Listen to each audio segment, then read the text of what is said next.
नमस्कार दोस्तों, कहानियाँ जीवन की में आप सबका स्वागत है। आप ये कहानी कहाँ से देख रहे हैं कमेंट करके ज़रूर लिखें। रात के ठीक 2:30 बजे की फ़ोन की घंटी बजी तो सावित्री देवी का दिल धक से रह गया। उनके हाथ काँप रहे थे। सामने फर्श पर गिरे पड़े उनके पति हरीश बाबू बिल्कुल निश्चल थे। वे लकवे से जूझ रही थी। एक हाथ ठीक से चलता था। घसीटते हुए फ़ोन तक पहुँची और बेटे आदित्य को कॉल लगाया। उधर से उन्नींद और चिड़ी आवाज आई, माँ फिर क्या हुआ? ये रात के 3 बजे हैं, बार बार फोन मत किया करो। सावित्री देवी के होठ कांपे। आवाज टूटी, बेटा अब पैसे मत भेजना। इतना कहकर फोन कट गया। उनकी आंखों से आंसू बहते रहे। पैसा भेजने का ताना देने वाले बेटे को क्या बताती, जिसके लिए वह पैसे भेजता है वह अब इस दुनिया में नहीं रहा। उन्हें याद आने लगा वह दिन जब उनका घर हंसी से भरा रहता था। उनके देवर महेश अविवाहित थे, एक पैर से कमजोर थे, इसलिए रिश्ता नहीं हो पा रहा था। पहले हरीश की शादी हुई, सावित्री देवी घर आई और पूरे परिवार को जोड़कर रखा है। कई साल तक संतान हुई। फिर महेश की शादी हुई मीरा से, जो गरीब घर की सीधी सादी लड़की थी। 1 साल में खुशखबरी आई, जुड़वा बेटे। लेकिन किस्मत को कुछ और मंजूर था। पर सबके समय मीरा नहीं बची। महेश टूट गए। 3 दिन बाद उन्होंने जहर खा लिया। सदमे में ससुर जी भी चल बसे। 1 महीने में 3 चिताएं उठी। घर में मातम था। 2 मासूम बच्चे रो रहे थे। सास ने उन्हें मनुष्य कहकर कोसा। एक दिन तो गुस्से में एक बच्चे को पटक भी दिया। सावित्री ने कसम खाई कि चाहे जो हो, इन बच्चों को कुछ नहीं होने देगी। हरीश ने भी माँ से अलग घर लेने का फैसला किया। माँ, अगर आपकी ममता खत्म हो गई तो हमारी इंसानियत जिंदा है अभी, उन्होंने कहा और दोनों बच्चों को लेकर किराए के घर में आ गए। बच्चों का नाम रखा गया आदित्य और वरुण। दोनों को अपने बच्चों की तरह पाला। स्कूल, कोचिंग, हर सुख सुविधा दी। कभी एहसास नहीं होने दिया कि वे सौतेले हैं। वक्त बीतता गया। दोनों बड़े हुए, अच्छी नौकरी लगी। सावित्री और हरीश गर्व से भर उठते। फिर एक दिन दोनों दादी से मिलने गए। सारा सच जान आए। दादी ने जहर घोल दिया उनके मन में। तुम्हारे असली माँ बाप तो तुमने खा लिया। दोनों के मन में शंका पनपी। घर लौटकर सवालों की बौछार कर दी। हमारे नाम की जायदाद कहाँ है? आपने सब हड़प लिया। हरीश और सावित्री के पैरों तले जमीन खिसक गई। समझाया, रोई, गिड़गिड़ाए, पर अब देर हो चुकी थी। दोनों बेटे ने सच को हथियार बना लिया। महंगे शौक, अलग कमरे, ताने, सब शुरू हो गया। शादी हुई 2 बहनों से, रिया और तनु। दोनों पढ़ी लिखी मगर दिल से कठोर। उन्होंने भी आग में घी डाला। सौतेले हो तो सहारा भी क्यों बनो? घर का माहौल जहरीला हो गया। सावित्री बीमार पड़ने लगी। हरीश रिटायर हो चुके थे। एक दिन बहू ने साफ कह दिया, हम विदेश जा रहे हैं, घुटन होती है। आदित्य और वरुण भी तैयार थे। जाते समय बस इतना कहा, पापा पैसे की चिंता मत करना। दरवाजा बंद और घर सन्नाटे में डूब गया। 3 महीने तक कोई खबर नहीं। फिर एक दिन खबर आई, वरुण ने वही शादी रचा ली, कंपनी के मालिक की बेटी से। आदित्य ने भी घर ले लिया। फोन आना बंद, पैसों का ट्रांसफर रुक गया। हरीश अंदर से टूट गए। एक रात सीने में दर्द उठा। सावित्री समझ गई कुछ गंभीर है। एम्बुलेंस बुलाने की ताकत नहीं थी, पड़ोसी तक आवाज पहुंचने की हिम्मत नहीं। अब वही रात थी जब अपने पति को नजीर देह के पास बैठी थी।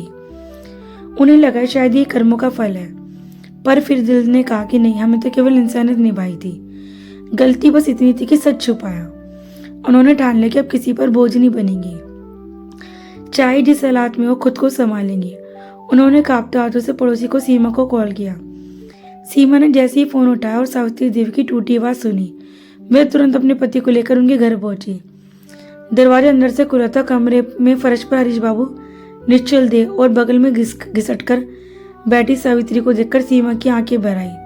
तुरंत डॉक्टर को बुलाया गया, लेकिन डॉक्टर ने आते ही कह दिया, इनका निधन कुछ समय पहले ही हो चुका है। सावित्री देवी की दुनिया जैसे उसी पल उजड़ गई।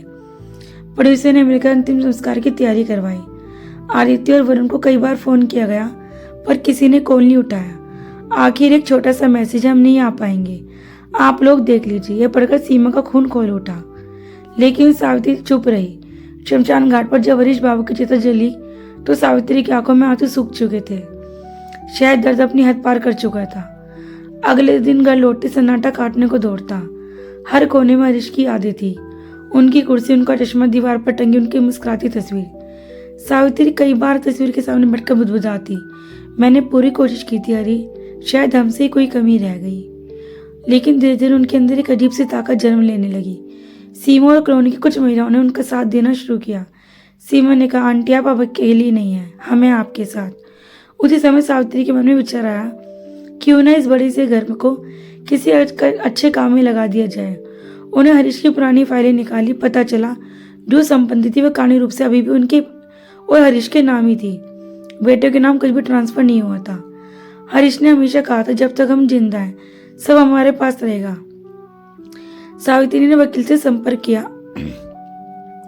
उन्होंने फैसला किया कि इस घर को वृद्धाश्रम और अनाथ बच्चों के लिए आश्रय बना देंगी। जब अपनी ही पराई हो जाए तो परायों को अपना बना लेना चाहिए, उन्होंने दर्द आवाज में कहा। कुछ ही महीनों में घर का रूप बदल गया। सामने बोर्ड लगा, सहारा सदन। वहां 5 बुजुर्ग महिलाएं रहने लगी जिनके बेटे विदेश में थे और उन्हें अकेला छोड़ गए थे। 2 अनाथ बच्चे भी आई जिनके माता पिता दुर्घटना में चल बसे थे। सावित्री उन बच्चों को अपना अतीत देखती, उन्हें पढ़ाती, कहानी सुनाती, अपने हाथ से खाना खिलाती। लकवे से जूझते हुए भी उन्होंने खुद को कमजोर नहीं पड़ने दिया। मीडिया को खबर लगी तो स्थानीय अखबार में उनकी कहानी छपी। बेटों ने छोड़ा, माँ ने बनाया सहारा।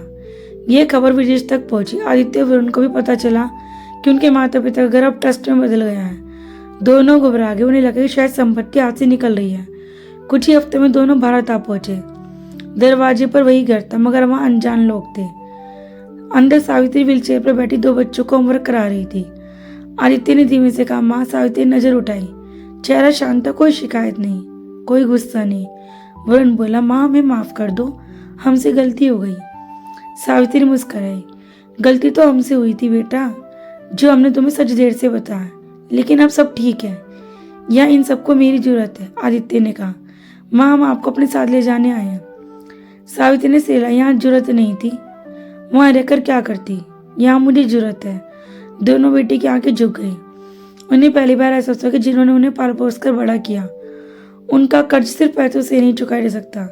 सावित्री ने आगे कहा, तुम्हारे पापा हमेशा कहते थे इन सेना सबसे बड़ी पूंजी है, मैं वही संभाल रही। कुछ देर खामोश रही, फिर आदित्य बोला, माँ क्या हम कभी कभी आ सकते हैं। सावित्री ने हल्की मुस्कान के साथ कहा, दरवाजा हमेशा खुला है, मगर यहाँ मेहमान बनकर आना। दोनों बेटे बाहर निकल गए। इस बार उनकी चाल में वही अकड़ नहीं थी, शायद पछतावा था, शायद समझ आ गई थी कि खून से नहीं कर्म से रिश्ते बनते हैं। शाम को सावित्री ने हरीश को तस्वीर के सामने दीपक जलाया और कहा, देखो हरीश, हमारा घर अब सच में घर बन गया है, जहाँ किसी को मनुष्य नहीं कहा जाता। उनकी आंखों में इस बार आंसू नहीं, संतोष था। दर्द ने उन्हें तोड़ा जरूर था, मगर उसी दर्द ने उन्हें कई बेसहारा जिंदगियों का सहारा बना दिया। और सच यही है, जब अपने मुंह मोड़ लेते हैं तब हमें ईश्वर हमें किसी और का सहारा बनने का मौका दे देता है। दोस्तों, क्या सावित्री जी ने सही किया है गलत? अपनी राय कमेंट बॉक्स में जरूर बताएं। अगर ये कहानी आपको अच्छी लगे तो प्लीज़ इस वीडियो को हाइप, लाइक और शेयर करें, क्योंकि आपका एक लाइक एक प्यारा सा कमेंट मुझे बहुत मोटिवेट करता है। दोस्तों, कल फिर मिलते एक नई कहानी के साथ। राधे राधे दोस्तों।